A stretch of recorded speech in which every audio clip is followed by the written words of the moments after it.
On July 6, 2017, President Donald Trump stood in Krasiński Square in Warsaw, Poland, beside the monument to the Warsaw Uprising. He was speaking during an official visit. The location was not merely a backdrop, it was part of the message. Warsaw had been invaded, occupied, resisted, and almost completely destroyed during the Second World War. Yet the city had been rebuilt. Trump used that history to ask, what allows a nation to survive when its buildings fall, its institutions are attacked, and its people are told resistance is hopeless? His answer was not wealth, weapons, or government power alone. He argued that survival begins with national confidence, the belief that a people, their freedom, and their inherited values are worth defending.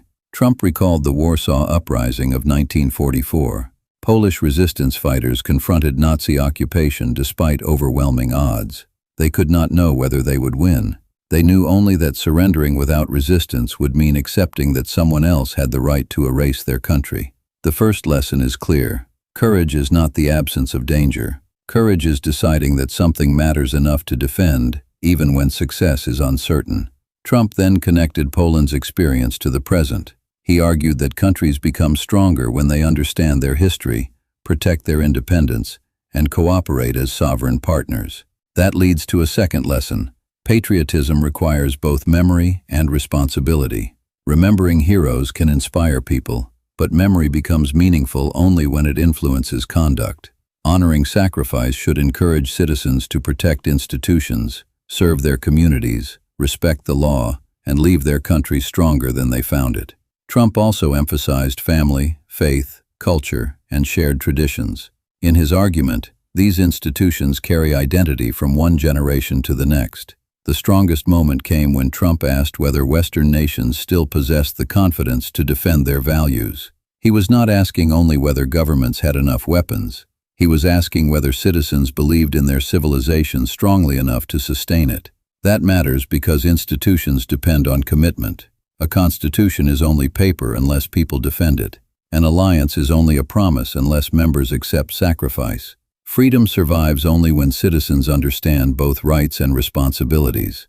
Trump then declared, "The West will never, ever be broken." The power of that sentence came from its setting. It was spoken in a city that had physically been broken and rebuilt. The statement became a lesson about recovery.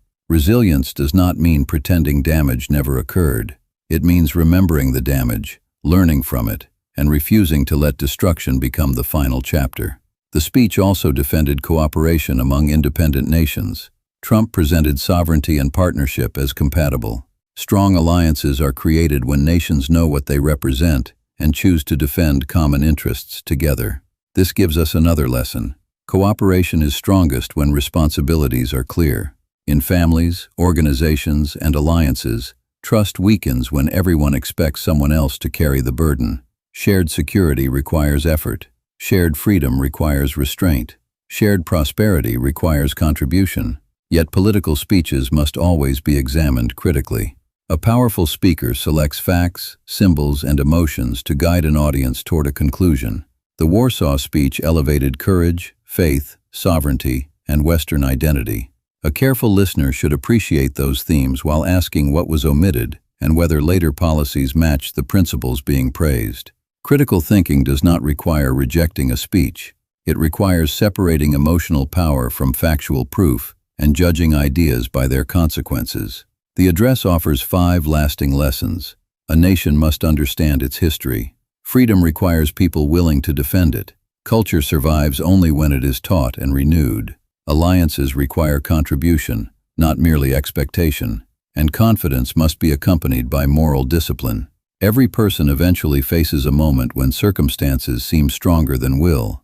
Warsaw suggests that defeat is not determined only by what has been lost.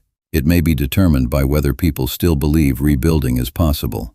Buildings can collapse, careers can fail, plans can be interrupted, but identity, purpose, and courage can survive, and those are often the materials from which recovery begins. Trump's Warsaw speech was nationalistic, but its most educational message reaches beyond politics. A free society endures when its people remember what they value, accept responsibility for protecting it, and possess the courage to rebuild when history tests them.